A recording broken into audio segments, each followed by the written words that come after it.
You're listening to an Airwave Media Podcast.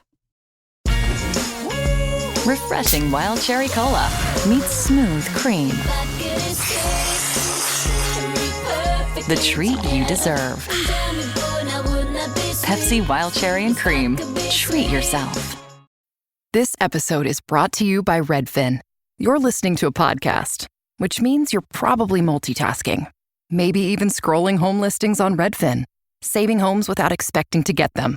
But Redfin isn't just built for endless browsing. It's built to help you find and own a home. With agents who close twice as many deals, when you find the one, you've got a real shot at getting it. Get started at redfin.com. Own the dream. This episode is brought to you by our Patreon members. Thank you so much. And if you're not a member, consider joining. Members get extra episodes just for Patreon subscribers, and all our episodes ad-free. Membership starts at just $2 a month. Go to patreon.com/ancienthistoryfangirl for more info. And as always, thanks for listening. Let us not again this evening, with our shouts and noisy uproar, get ourselves as drunk as Scythians. Let's get moderately tipsy and our best songs sing with fervor.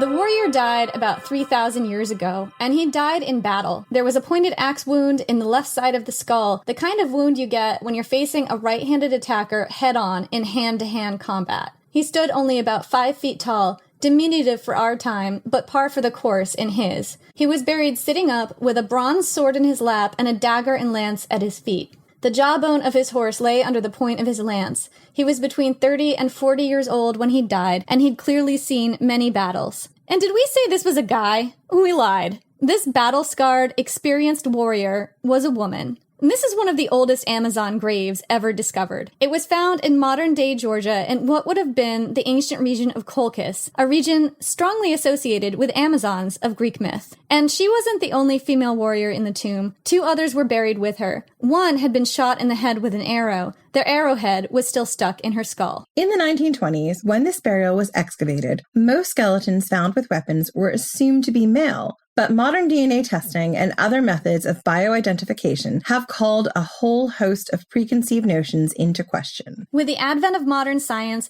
the interpretations of previously discovered ancient burials had to be rethought, and all over the great sweep of territory that encompassed ancient Scythia, a vast, fuzzily defined region in and around the central Eurasian steppes, the bones of fierce female warriors emerged from their grave mounds and began to speak to us. I'm Jen McMenemy. And I'm Jenny Williamson. And this is Ancient History Fangirl. So Jen, who were the Scythians?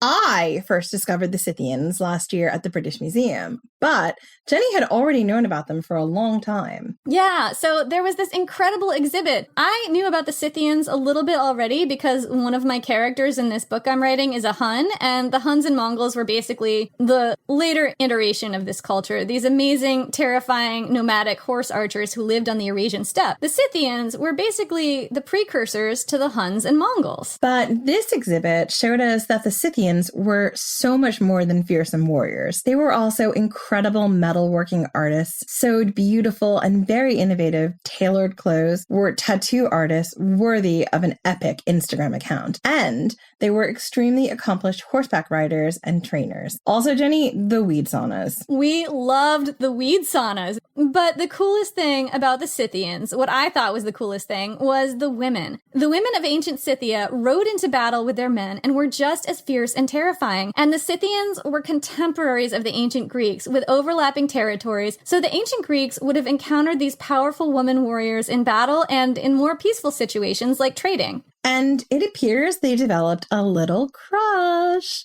A massive crush. The ancient Greeks reinterpreted these powerful women in their own myths as Amazons, imagining them as one-breasted man-killers who lived in all-female societies. They even imagined a capital city for them on the banks of the Thermodon River, a place in the heart of real Scythian territory. So the Amazons were the Scythians, and the Scythians were the Amazons. This wasn't a secret even in ancient times. Ancient writers always set Amazon stories in places known to be Scythian country, and sometimes referred to them interchangeably. And Last episode, we talked about Amazons in Greek myth, bringing you several of the more well-known Amazon stories and discussing their origins and context in Greek society. You might want to go back and listen to that one before you listen to this one, although I think you can pretty much listen to them both in different order without getting too confused, but you have a strong basis in Amazon myth and lore before you come to this episode, and it's kind of cool to have. The thing is, though, that Amazon stories are basically stories about Scythian women told through a Greek lens,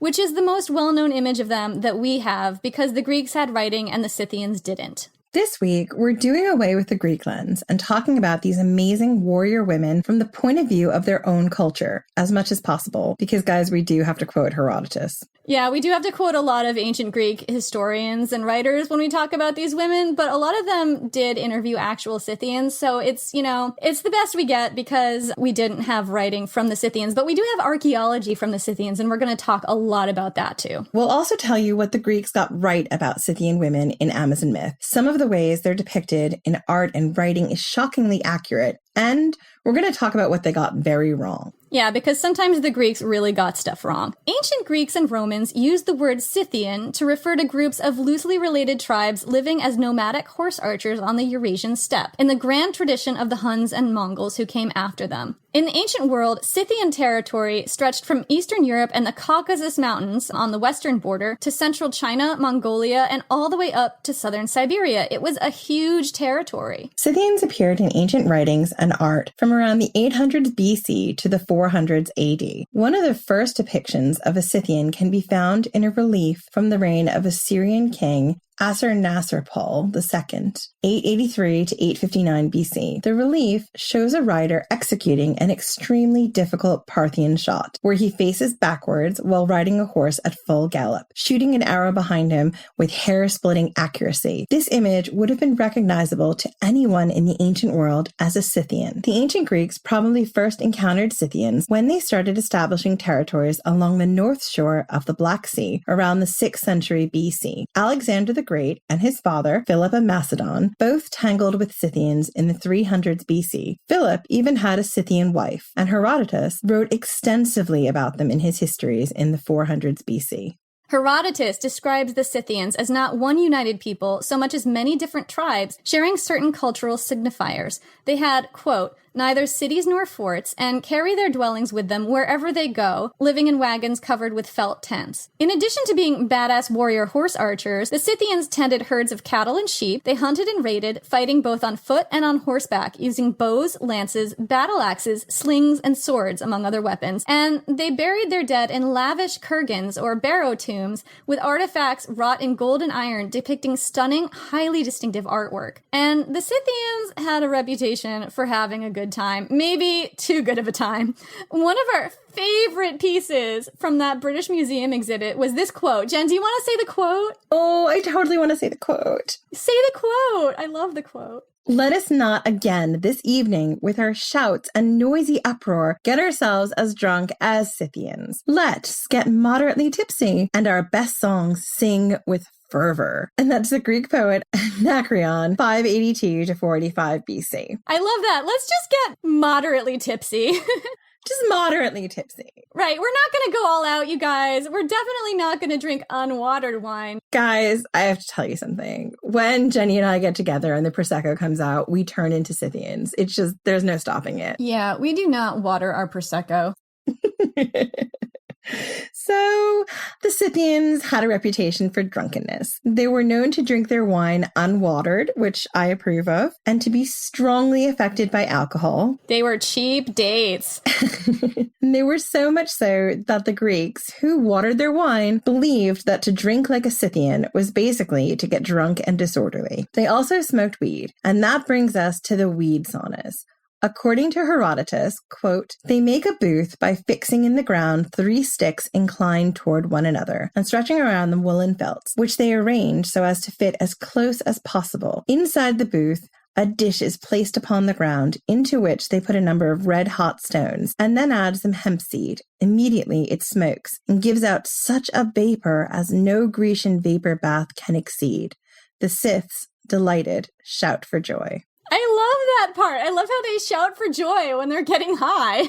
I mean, wouldn't you? I don't think I've ever shouted for joy, but I guess they're having just a really, really good time in their weed sauna. I know. But one of the most striking things that Herodotus writes about were Scythian women. These women rode and fought like the men. They were raised the same and wore the same clothes, and in many tribes had authority equal to that of men. This is so rare in the ancient world, although when you think about the vast territories that the Scythians inhabited, it actually wasn't that rare. It's just that these cultures haven't come down to us because they didn't write things down. Write it down, you guys. Otherwise, you're just going to get your enemies telling your story, and that's no good. Other historians corroborate. Pomponius Mela, the earliest geographer of ancient Rome who was writing in the 30s or 40s AD, described the Scythians as, quote, warlike, free, unconquered, and so savage and cruel that the women go to war side by side with men. Archery, horseback riding, and hunting are a girl's pursuits. To kill the enemy is a woman's military duty, so much so that not to have struck one down is considered a scandal. Wow.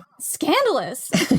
So for a long time, accounts like these in the ancient histories were dismissed as myth. But more and more, the archaeology has proven these accounts correct, or very close to it. Adrienne Mayer, the Amazon goddess, tells us that in some ancient Scythian cemeteries, as many as 37% of the burials were for warrior women.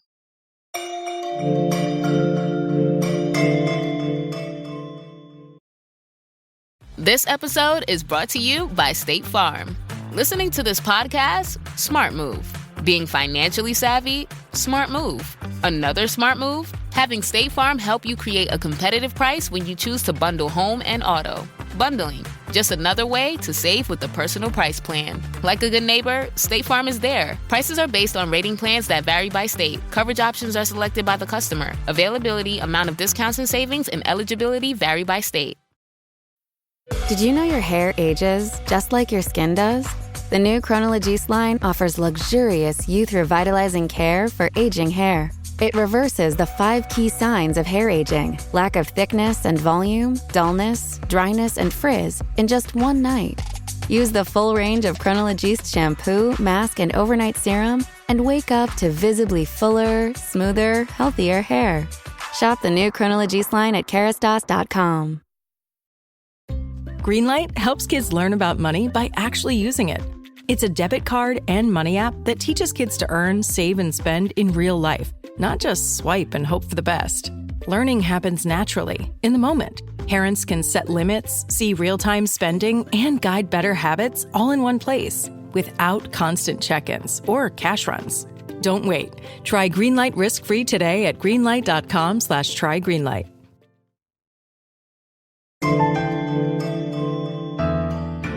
So Adrienne Mayer wrote this incredible book on Amazon called Lives and Legends of Warrior Women in the Ancient World. And this is a situation like we had with John Kistler's War Elephants when we were doing those episodes. We relied on a number of different sources for this episode, including the ancient sources, but the one we kept coming back to again and again was Mayer's book. We have her to thank for most of the cool stuff in this episode, and there's so much more she talks about in her book that we didn't have room to cover. So if you're into this topic, definitely go buy it. Adrienne Mayer tells us that over 1,000 women warrior graves have been discovered from Bulgaria to Mongolia, a distance of over 3,600 miles and as far north as Siberia. She says that in the ancient region of Thrace alone, an area that once encompassed what's now Bulgaria, Turkey, and Greece, about 112 women warriors have been unearthed, aged mostly between 16 and 30. To the east of that, in a region associated with the Sarmatians, whose origin story we discussed in the last episode, about 40 women warriors have been found in graves.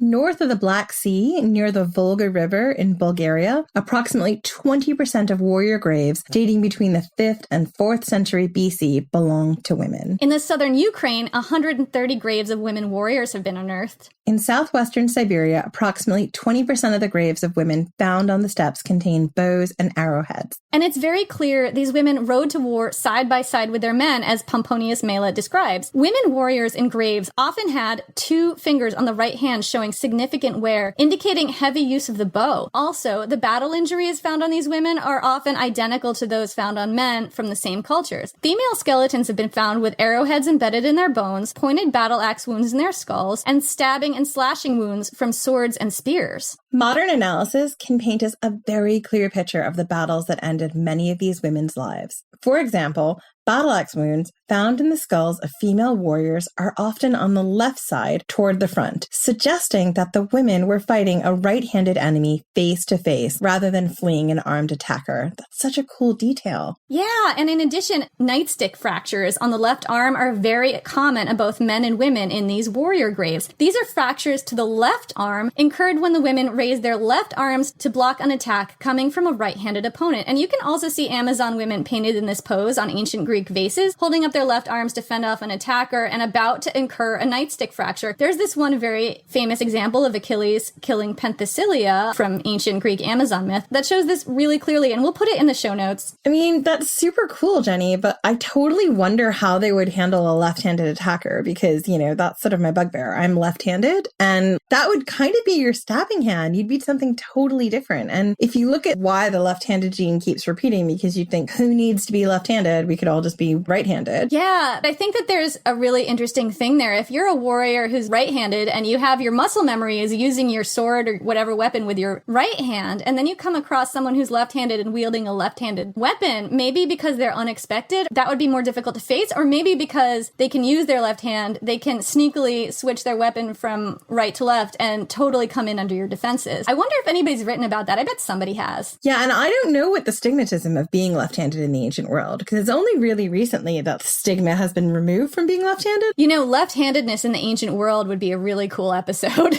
I bet there's some kind of ancient history left-handed expert out there who's listening to this right now who can totally give us some detail. So if you are that person, let us know, because we're fascinated.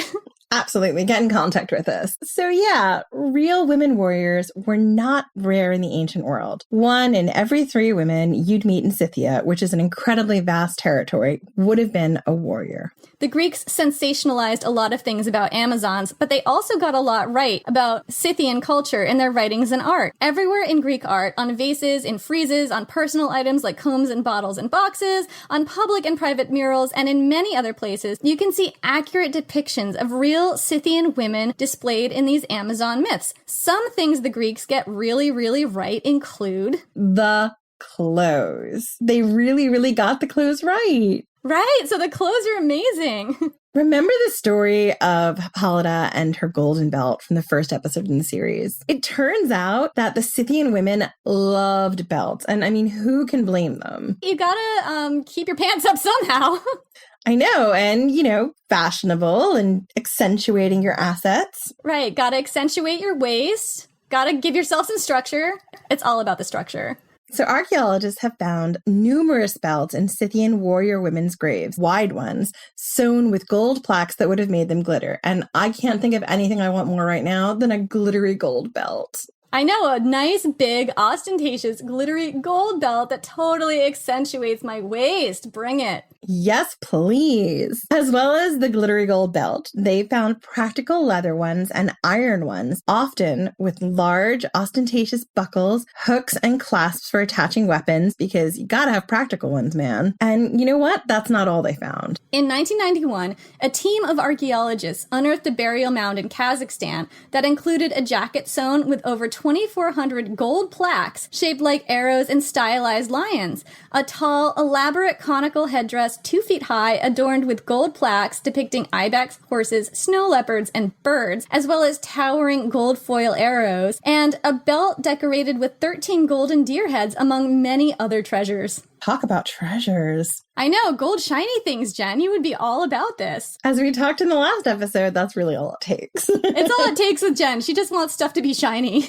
Other similarly impressive things have been found in graves throughout the Scythian region. Glittering capes, yes. Mm-hmm. Breastplates. Yes. Coats. Yep. Animal skins. Bring it. Shiny jewelry. Loving it.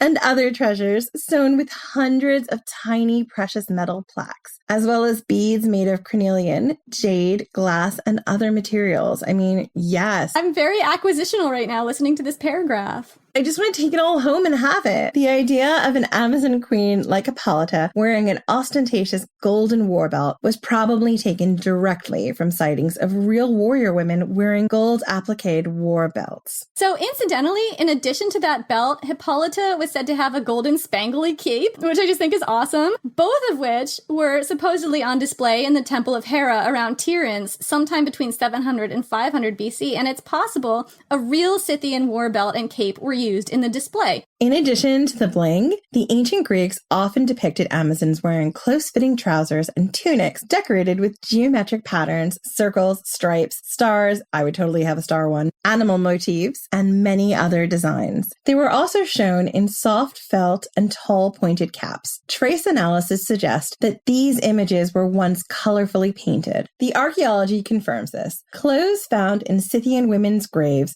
include tailored trousers and tunics with an astonishing array of patterns and colors, as well as a wide variety of headgear, such as soft felt Phrygian caps and tall pointed hats, just like you'd see on Greek vases. The ancient Greeks were particularly fascinated by the androgynous nature of Scythian dress. Many ancient historians, including Herodotus, make a point of telling us that Scythian men and women dressed the same in tunics and trousers. Trousers in particular were foreign and fascinating garments to the ancient Greeks. Mayer has some really interesting stuff to say about Greeks and trousers. She says, quote, "For the classical Greeks, the very idea of trousers evoked anxiety and ambivalence." I get anxious around trousers too. I mean, I don't. I love trousers. Bring on trouser weather. I get anxious because I'm afraid my fly is down. We're just gonna move on. I'm gonna stop divulging. To stop. There's a lot of cultural association in ancient Greek society about heroic nudity, and that's why so many Greek heroes are painted naked, Jenny. And many Greek writers, quote, describe the barbarian practice of covering up arms and legs, normally left naked to the warm Mediterranean climate, as somehow unseemly. And that's from Adrian Mayer. But what may have bothered them most was the disquieting sight of men and women dressed the same. That implied that men and women were somehow interchangeable and could perform the same roles in life, an egalitarianism that the ancient Greeks were both attracted to and repelled by. Same gender outfits made it more difficult to tell who was male or female at a glance. This would have especially made the ancient Greeks uncomfortable because, as Mayer says, they were used to not only discerning male and female at a glance, but of actually catching sight of male genitalia on the regular. To quote Mayer, quote, this is just incredible. What? I know. Quote, Greek men were accustomed to glimpsing male genitals exposed by miniskirted chitons in daily life. Undergarments were not worn. Two literary examples suffice. In The Assembly Women, an Athenian comedy by Aristophanes, the women appropriate their husband's clothing in order to take over the assembly, but they caution each other to be careful when clambering over the men to take their seats or striding up to the podium, lest their female sex be revealed. And what you might be thinking, guys, is, well, yeah, but Aristophanes was writing a comedy, and this bit about flashing the assembly might be part of a joke. But Mayer goes on to tell us that Xenophon of Athens, the famous mercenary soldier historian, and what a great sort of job description to have, he lived in the 400s BC, and he advised Greek writers to, quote, be sure to remain upright when mounting a horse, lest they present an indecent spectacle from behind. You have to imagine, if Xenophon had to go out of his way to say it, then it probably happened a lot. Yeah, actually, if you look at pictures of the chitons that men wore in ancient Greece, not the long drapey toga that we're more used to seeing, but sort of a belted tunic that came to mid-thigh, you could conceivably see a lot of wardrobe malfunctions happening during everyday life. And true, the ancient Greeks, especially men, may have taken this in stride because nudity wasn't taboo for them. In fact, the opposite was true. They found the barbarian tendency to cover their bodies with clothes to be disturbing and unrefined. I mean, I just can't. Can you imagine? Can you imagine? I can't decide what's worse to get a glimpse of. What, a woman or a man in a chiton? Or both. You're just hanging out, you're doing your job, and just people are flashing you left and right, and they're not being gross. It's just part of daily life. Yeah, and I kind of feel like, well, that's also kind of refreshing. If it's equal and you can just be as naked as you want down there, sure. But I have an underwear rule, so you know what I'm like. I couldn't talk to anyone in ancient Greece. I've got an underwear rule. I can't talk to you unless you're wearing underwear. Oh, really? This is a big problem I have. I'm not going to ask you, but, I'm just wearing a chiton right now. I don't need to know. I don't need to know. So, Jenny, do you know what else the ancient Greeks got right about the Amazons? What? The weapons. Oh my God, tell me about the weapons. So Amazons were strongly associated with the type of weapons also found among Scythian women warriors' grave goods, like battle axes, spears, javelins, bows, and arrows, and even slings. Amazons in Greek depictions were particularly strongly associated with a unique type of bow found predominantly in Scythian and later horse archer cultures. The Scythian recurve bow was distinctive and designed to give its arrows added power over vast distance. These bows were not large, only approximately 30 to 40 inches tall when strung, and this is compared to an English longbow, which is 72 inches. They were light and compact, ideal for fighting on horseback. So making one of these bows was a painstaking process that took years. A Scythian warrior's bow would have been one of her most prized possessions, and stringing one was really, really hard. So hard that Scythian bow stringing entered into ancient Greek legend. For instance, during his 12 labors, Heracles had a fling with a viper woman, half snake.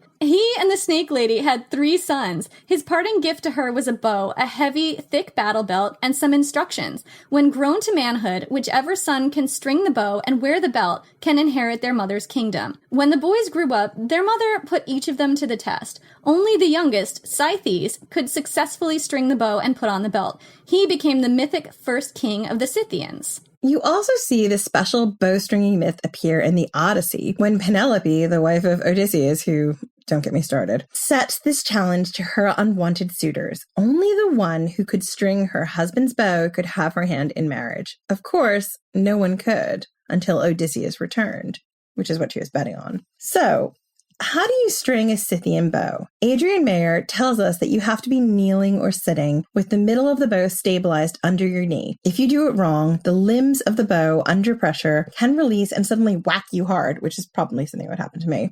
And totally something that would also happen to me. I would suck at this. I'm bad with objects. Yeah. And it's possible if this did happen to you, you'd have a really bad injury. Yeah, you'd be limping around, and if you're like in a Scythian tribe and they see you limping, it's like, oh, this guy didn't string his bow right again. Haha. This is the newbie. Right, the newbie Scythian. Noob. So the correct position for stringing a Scythian bow is depicted in both Scythian art and Greek depictions of Amazons, showing that Greek artists were familiar with this very technical detail of Scythian life. The Scythian bows were both light and compact, and this made them a great equalizer between men and women. The compressed design of the Scythian bow meant that arrows could be fired with greater force, distance, and accuracy than they could with other types of bows, meaning women didn't need as much upper body strength as men to be absolutely deadly with these weapons. And interestingly enough, Scythian archers also dipped their arrow tips in viper poison to make them even more deadly. And that totally harkens back to that Heracles myth with the viper women. And I kind of love that detail. I love that that's their origin myth, you know? Yeah, that I didn't even notice that, but that makes total sense why it would be a viper woman, because they use this viper poison with their arrows. Exactly. So other weapons typically used by Scythians were also great equalizers. For instance, slings, basically 2 lengths of rope or cord connected by a pouch that holds a small stone, lead bullet, or other missile. The sling is swung fast in a tight circle and released at just the right moment to fire the stone or lead bullet with devastating force. The ancient writer Procopius claimed that slings actually had a longer range than Hunnic bows, which were basically the same as the Scythians had. Like the recurve bow, the sling does not require a lot of strength and can be used to absolutely deadly effect. So incidentally, the ancient Greeks used slings too. Lead bullets have been found decorated with a winged thunderbolt on one side and the words catch or take that on the other, dating from around the 4th century BC. And I just love that detail. That is such an awesome detail. What would you put on your sling bullet, Jen? I would say Jen was here. Eat this, sucker. See you in Elysium. Another equalizing weapon that Amazons were often depicted with was a distinctive type of battle axe. These axes have been found in Scythian warrior women's graves as well as in Amazon art. They were relatively small, made of bronze or iron, and had a single curved blade on one side and a pointed spike on the other. These axes, as Mayer points out, were top-heavy. It wouldn't take a ton of upper body strength to swing one hard enough to do major damage to your opponent, and that's just the way I like my axes. It's not a lot of effort for a lot of payoff. Exactly. I love that you saw where my mind was going with that. Yep. This is another weapon that doesn't put women at a disadvantage to men when it comes to upper body strength. But that's not to say that Scythian women didn't also wield heavier weapons, such as swords and spears, because they definitely did. All of these have been found in Scythian warrior women's graves, and Amazons in Greek art have been liberally depicted using them as well. So another thing that the ancient Greeks got right about Amazon/Scythian women's culture is the tattoos. Oh, I want to hear about the tattoos. So the tattoos were another amazing part of this exhibit that we saw at the British Museum. Amazon women were often depicted with tattoos in Greek art. Geometric designs and animal motifs were super common, and Herodotus mentions tattoos as well. He says some Scythian tribes saw a lack of tattoos as, quote, a lack of identity. Herodotus also claims that the more tattoos a woman had, the higher her status. The ancient Greeks, incidentally, saw tattoos as a mark of shame. They tattooed only criminals, war prisoners, and slaves. Other ancient sources, such as Pomponius Mela, Xenophon, Clearchus of Soli, described heavily tattooed women among a variety of Scythian tribes. Clearchus, in particular, who was a Greek writer who actually traveled in Scythia, unlike Herodotus, who only interviewed Scythians in border territories, describes how one group of Scythian women taught another how to tattoo themselves using their belt buckles or the pins from their brooches, which I just think is a cool detail. Archaeology has confirmed this. Once again. In 2003, Scythian mummies found frozen in the ice in southern Siberia were scanned in an infrared scanner, showing, for the first time since their burial in the 400s BC, the elaborate tattoos these people wore in life. And Jenny and I were actually lucky enough to see some of these mummies and their tattoos in that exhibit we talked about in the British Museum. And we'll have a look online and put in the show notes if it's touring anywhere. I'm not sure if it's touring or not, but I do know they have a website that talks about it and has some pictures from the exhibit, so we'll put the link up in the show notes. Definitely. These mummies' tattoos were extraordinarily beautiful, depicting animals such as deer, tigers, sheep, horses, elk, birds, mythical animals. You know I'd be down for a mythical animal tattoo. And geometric designs. The tattoos were deliberately placed to move and ripple when the wearer's muscles flexed. They must have been stunningly beautiful and powerful in real life. Doesn't that sound amazing? I mean, that just sounds incredibly hot. These Scythians must have been so attractive. I mean, how do people control themselves around these people with their gorgeous tattoos? I just fall all over myself and act like a total weirdo. So like usual then. Yeah, like usual. That's where I was going. Scythian women have been found buried with tattoo kits, frequently mistaken for cosmetics in earlier times, which is a mistake. Mm-hmm.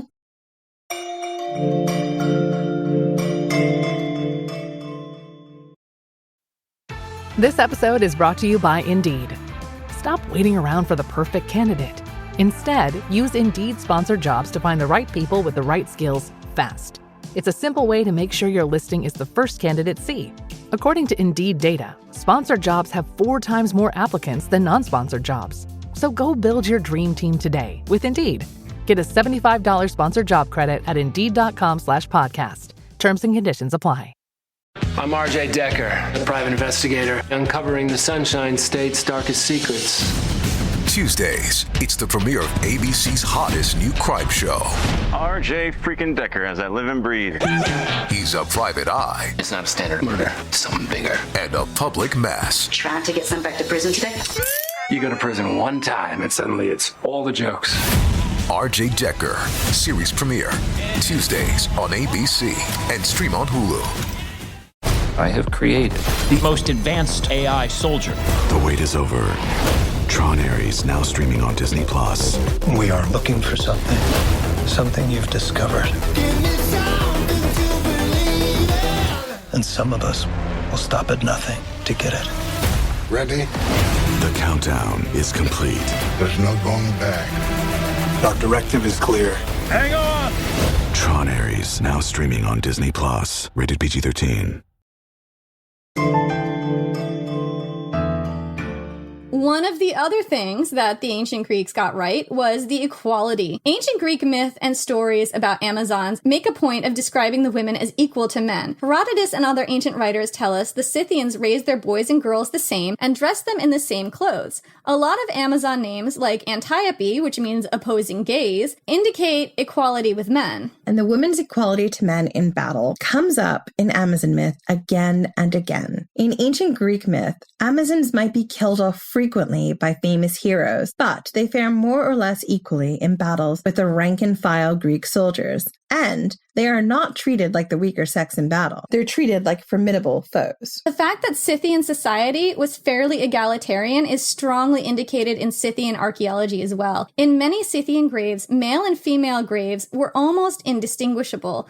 Both men and women were buried with weapons as well as tattoo kits, jewelry, fancy combs, cosmetics, and other goods. It's frequently hard to tell whether a grave belongs to a woman or a man unless you look at the skeleton itself. In addition, skeletons of both sexes exhibited similar signs of a very strenuous life. John Mann tells us in his book, Amazons, the Real Warrior Women of the Ancient World, that in addition to war wounds, women in Scythian graves had a high rate of hairline fractures in the spine, a condition called spondylosis, or clay shoveler's fracture, because it's so closely tied to a lifetime of heavy labor. Their bodies also bore signs of a lifetime spent on horseback. Both sexes were often bow-legged, and John Mann tells us, quote, one 35 to 45-year-old woman in a Scythian grave who had fractures in her right shoulder and forearm also had the fourth finger on her right hand so badly broken that it had solidified into a claw shape, all her injuries being caused by a single nasty fall. And that's just like, every time I read that, Jenny, I just think, oh, my hand's kind of going to a claw. I love that detail because it's so real. There's a price for this amazing free life that the Scythian warrior women had. There was a lot of injury.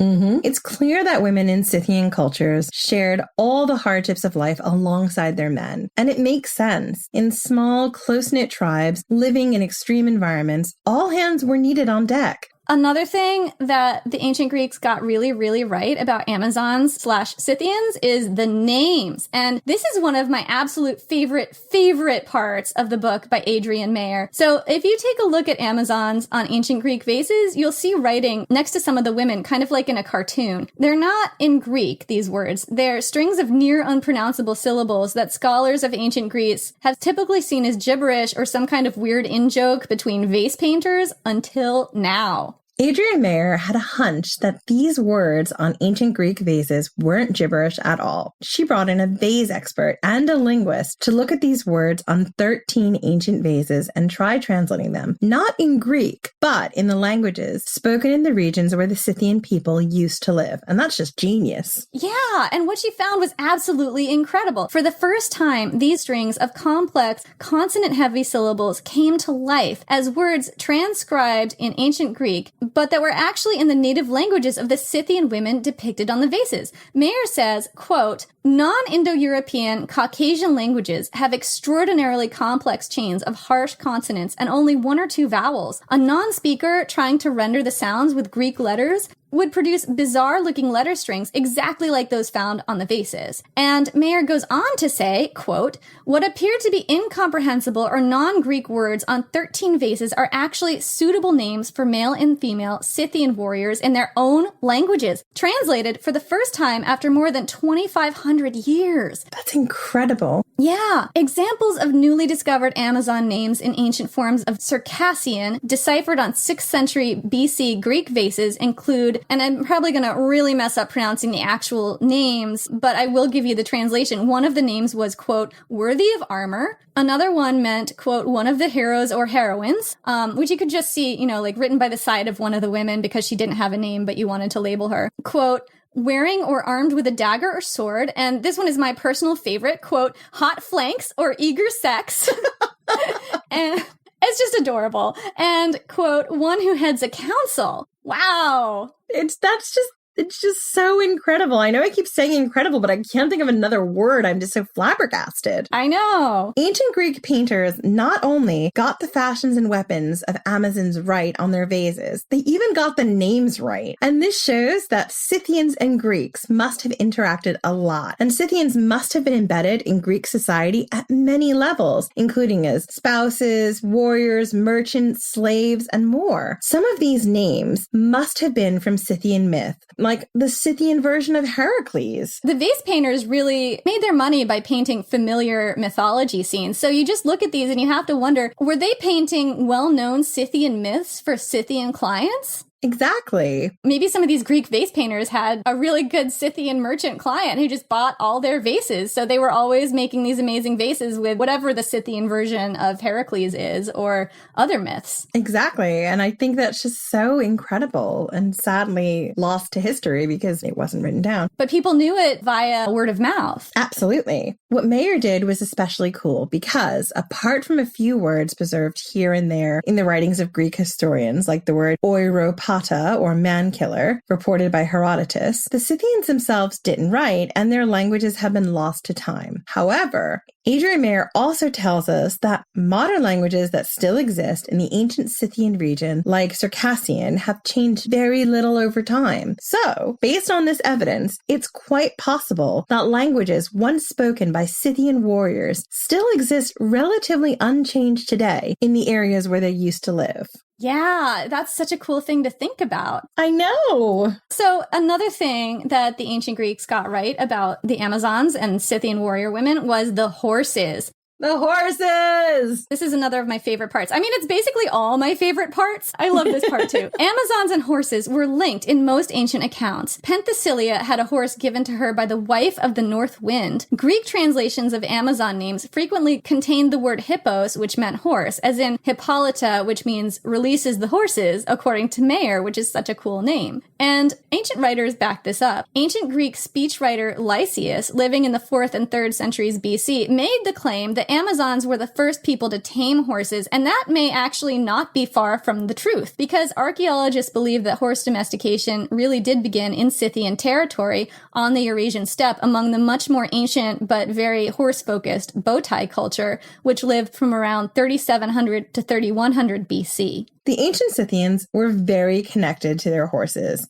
including the women. Adrian Mayer also mentions that in addition to weapons that really leveled the playing field between male and female strength, the Scythian women's horses also put them on a level playing field with men, giving them equal speed, stamina, and force in battle. A woman on horseback could be just as deadly as a man in battle. Adrian Mayer tells us that, quote, in nomad cultures, horses had individual names, even their own legends, and owners were sometimes known by their horse's name. And, unique among horse riding cultures, ancient writers claimed that Scythians taught their horses to kneel or lie down on their bellies. This skill came in useful in an era without stirrups. A Scythian horse could lie down to stay out of sight while its owner stalked prey on the treeless steppe, or kneel to help its rider remount in battle if she's been knocked off. And one of the rarest and most ancient breeds of horse, the Akal Teke horse, originated in Turkmenistan right in the middle of Scythian territory. To this day, this is the official horse breed of Turkmenistan, and this breed of horse deserves a detour. If you've ever seen one, you would not forget it. These horses are the most beautiful things I've ever seen, with incredibly delicate lines and a coat that looks metallic. Some of these horses look really silver and gold. So, Jen, this is totally like a beautiful horse-sized shiny thing that I bet you would just love. Yeah, I kind of want one now. Can I have one now? I have no control over whether or not you buy a horse.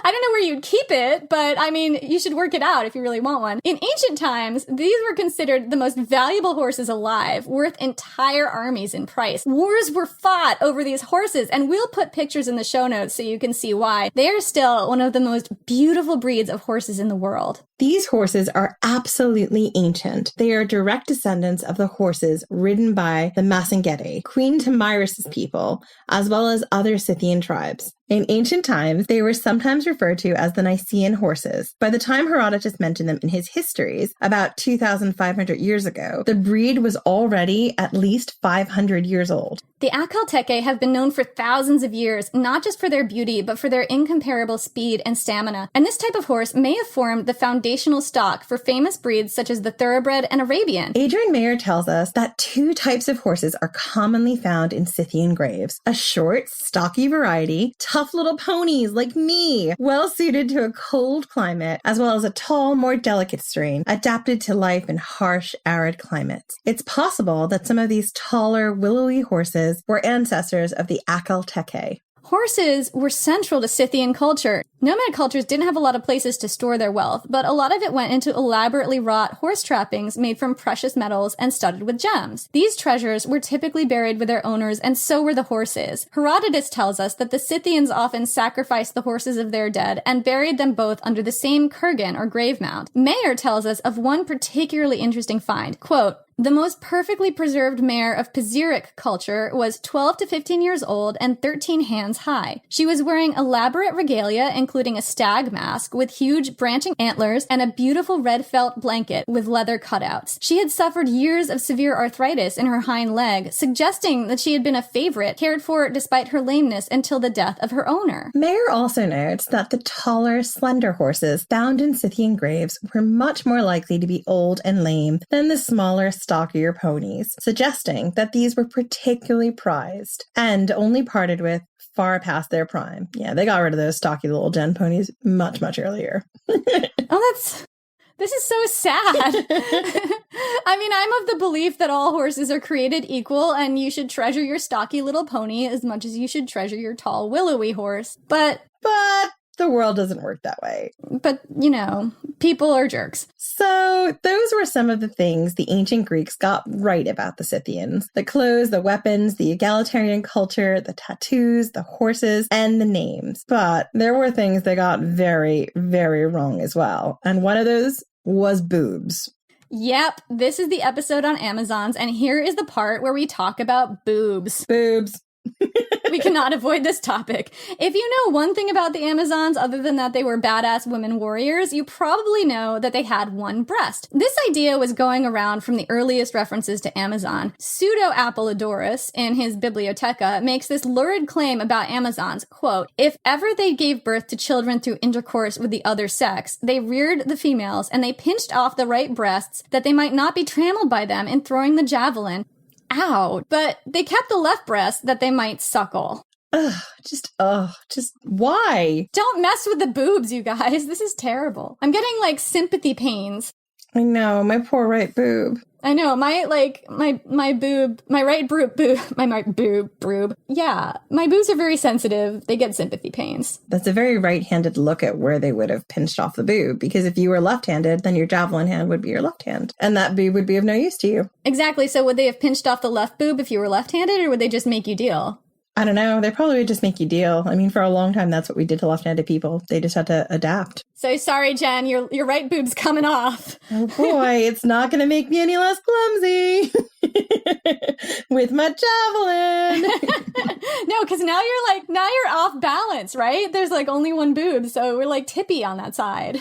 Yeah. So this boob removal was a common belief throughout the ancient world, that the Amazons had only one breast. And we're going to call bullshit on that myth right here and right now. Sit down, Apollodorus. You've had too much wine and you should have put some water in it. Yeah, you've been spending way too much time in the Scythian weed sauna. Exactly. You know, maybe the two of us are qualified to school all these Greek men about boobs. Like, how many boobs are there in this conversation? Four boobs. There are 4 boobs in this conversation. So sit down, guys. You've been demoted. We're going to tell you about boobs. The idea that women need to cut off their breasts to be competent archers and spear throwers is ridiculous. In his book on Amazons, John Mann states, quote, "Anyone watching the 2016 Olympics could see that women archers and javelin throwers are not impeded by breasts any more than female-mounted archers are. If it helped to cut a breast off to improve performance,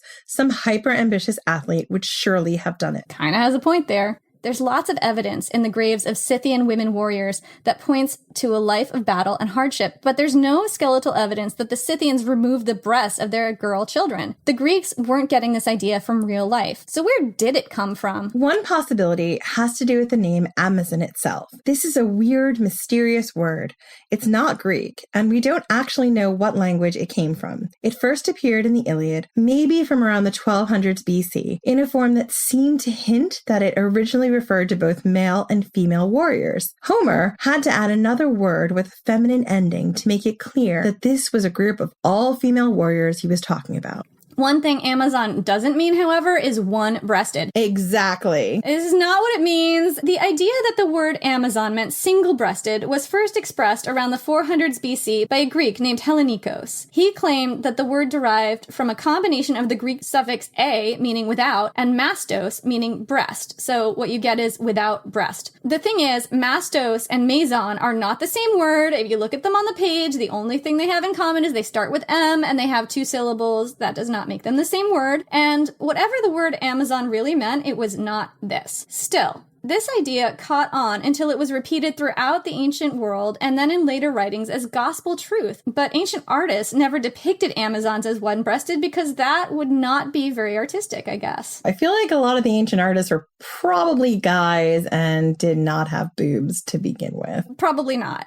But they were all about symmetry, so they would have wanted to paint them with 2 boobs, right? Exactly, even if they believed that they only had 1 boob. There's also another possibility, though, that real life may have given ancient Greeks some reinforcement of this idea. Scythian women of the Caucasus region didn't sear off their daughters' breasts, but, according to Mayer, they did dress in tight leather vests or corsets to support their breasts while they rode horses. This garment was well known in formerly Scythian regions in more recent times. A German historian in the Caucasus, Julius von Klaproth, even remarked in 1807 that, quote, young unmarried females compress their breasts with a close leather jacket in such a manner that they are scarcely perceptible. There was even a folk tradition that on a woman's wedding night, her husband should slowly and tenderly unlace the many complicated ties of her leather corset as a demonstration of his patience and devotion. But when we were looking into the research on this, I kind of had a thought as to why the Scythians might have got that they only had 1 boob, because if you think about it, if you were nursing a baby, you would have 1 boob totally out of that corset and the other one might still be restrained. Yeah, that's actually a really interesting point. I mean, we don't actually know that this is how Scythian women nurse their babies, but maybe they undid part of their corset and just had 1 boob out, but it looked like the other boob wasn't there because the corset was so tight. Exactly. So it's entirely possible that this is a very ancient garment originating with warrior women of the steppes, and it's likely that the Scythian aesthetic included tightly bound breasts so that active women could ride horses and shoot arrows unimpeded. In the Nart sagas, epic folktales from the heart of Scythian country, passed down through oral tradition, a hero even makes fun of a woman for having, quote, breasts like old bouncing pumpkins, which I just think is hilarious. You should be so lucky. Exactly. I grew up riding horses, and trust me, you do not want to ride a horse without a bra on. There's very few things I want to do without a bra on. Yeah, but especially riding a horse because you are kind of bouncing around a lot. So now I want to talk about something else that they got really, really wrong. And that's the man-hating and the boy-maiming. Amazon mythology is complex, and Amazons were depicted in ancient Greece as both hating and oppressing men and having free, enthusiastically consenting sex with them. So the picture here is muddled to say the least. But one of the myths surrounding the Amazons was that they were a nation of man-haters.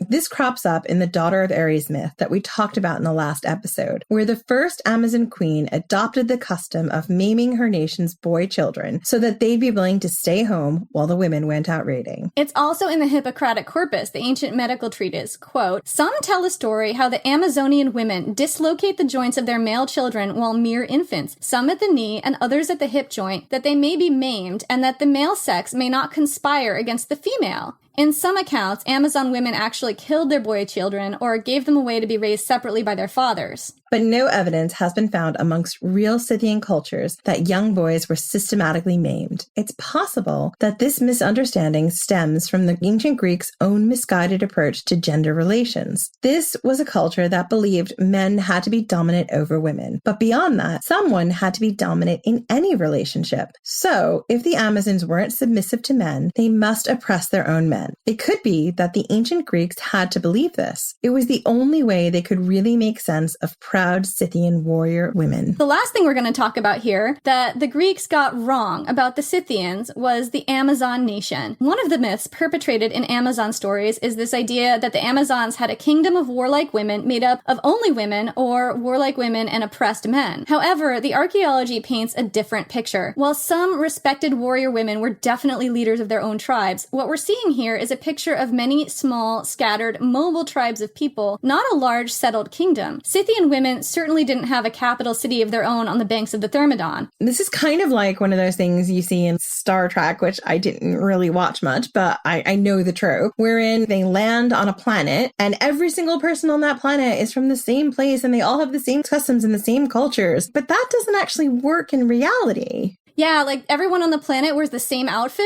I guess I can see that because the ancient Greeks are just saying that all the Scythians are the same and they all live in the same city, as opposed to them being many different, diverse tribes of people. Which makes no sense to me because the ancient Greeks were all made up of city-states and none of those city-states were necessarily the same or treated people the same. So why would they think that the Scythians would just be one big nation where everyone was the same? That's kind of like a basic thing about othering, though, isn't it? Where the ancient Greeks couldn't tell any of the Scythians apart. They all looked the same to them. Yeah, it's deeply upsetting. Yeah, like so many things in the ancient world. It's a thing that happened a lot in the ancient world, though. Like, they called everybody barbarians. True. So let's get back to the Scythians. Instead of living in one capital city, they lived in small, tightly knit tribes or clans, moving between winter and summer pastures, fanning out into new territory to raid and graze their animals, carrying their belongings with them. There were some settlements and towns, for example, Scythian Neapolis, a Scythian and Greek populated city in what's now the Ukraine. The Goths destroyed it in the 3rd century AD because Alaric's people were not nice. I wouldn't say they were nice. No, that wouldn't be a thing I would call them. I mean, they like to burn it down. That's just what the Goths did. They did. But there's no evidence to suggest a vast, organized, single-sex nation of women. Adrian Mayer gives us an amazing picture of Amazon life, and I have to give you guys this quote. Quote, "In the glimpses of Amazon life we can glean from ancient Greek literature and art, the women warriors were passionately devoted to riding horses and perfecting guerrilla-style combat skills for defense, raiding, and conquest, wielding swords, bows, and spears, and fighting and dying valiantly. But the independent women of the Black Sea Caucasus steppe region are also portrayed by Greek writers as taking time out for such peaceful activities as capturing, training, and milking their horses, chasing game, harvesting fruit, having sex, getting tattooed, raising tomboys and delivering sons to their fathers, fashioning leather into helmets, clothing, boots, and belts, swimming and grooming, inhaling hemp smoke, dancing, playing music, and performing sacrifices and religious rites. In short, the picture of Amazon daily life imagined by the Greeks conforms in large part to the glimpses of the flexible, fluid nomad life on the steppes that we can gather from history, archaeology, and anthropology." And I included that whole quote because honestly, this sounds like the best life. What am I doing with my life, Jen? Why have I not run away to join the Scythians? Jenny, I know how you can do it. I've got a plan. I learned this in our last episode, right? What's the plan? Okay, so you go up to them, you know, you and I on our little horses, and we make our little camp about a safe distance away. And then every night when they're sleeping, we move just a little bit closer. Oh my God, we gaslight them. Yeah, because we learned that in the Sarmatians myth and it all worked out okay. And they took them in. Yeah, so we basically gaslight the Scythians into taking us in. I think this is a great idea. I don't see anything wrong with it. Do you not? Because I see a lot of things wrong with it. I mean, I'm being sarcastic, but maybe my sarcastic voice isn't that obvious. Maybe I need to work on my sarcastic voice. Maybe I need to work on my plans because this was not a good one. I mean, we can try it, see what happens. But hold up a sec. Back up. Did we say the Amazon nation was a myth? We did say that. Yeah, we said that. Well, that's not entirely true. There was no nation on the banks of the Thermodon consumed by their hatred of men, maiming their boy children and burning off the breasts of their girl children. That's true. But there were armies and nations run by women, warlike women who led soldiers into battle. The ancient Greeks and Romans fought alongside them and against them. And we'll get into some of those individual warrior queens and generals known during this time in the next episode.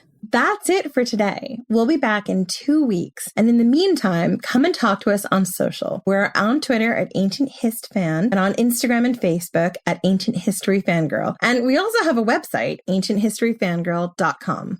And if you like what we do and want to help out the podcast, there are 2 easy ways. One way is to leave us a review in whatever app you listen to us on. These reviews really help us, and we love to pass them back and forth and just swoon over them. We read all the reviews because we're obsessive like that. We really wanted to shout out to some of these reviews, and I know that some of these are really old, and we haven't shouted them out before because, as we mentioned in our last episode, we record these episodes months and months in advance. We're recording this now in August, and it probably won't be out until maybe the end of September or the beginning of October, but we really appreciate everyone who's left us a review, and we do want to get a chance to shout them out on the podcast. So we're going to start doing that from now on. Today, I'm going to read a review from the UK iTunes store, and it is from KAR, and it's a 5-star review that says, "I love this. Funny and informative. I'm very interested in ancient history, and this is a perfect way to get information in a quirky way. Keep up the great work, ladies." And oh, thank you. That's so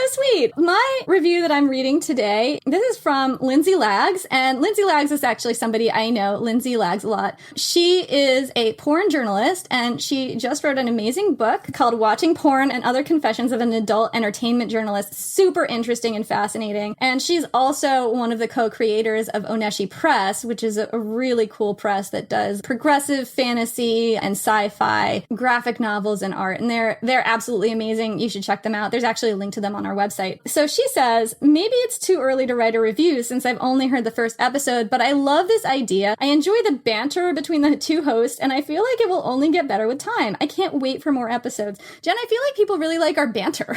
I think they like our banter. Maybe we'll keep it up. That is it for our reviews, but we'll read more later. And if you'd like to do even more to contribute, and this is always massively, massively appreciated, you can donate to our Ko-Fi fund. I just can't pronounce this word. I'm sorry to everyone at Ko-Fi for Ko-Fi for consistently mangling your extremely simple website name. The link is on the homepage on our website, ancienthistoryfangirl.com. It's the button that says "Buy us a latte," and we massively appreciate all the help we can get. So thank you so much, because every little bit helps. Yeah, thank you so much, and we'll see you in 2 weeks.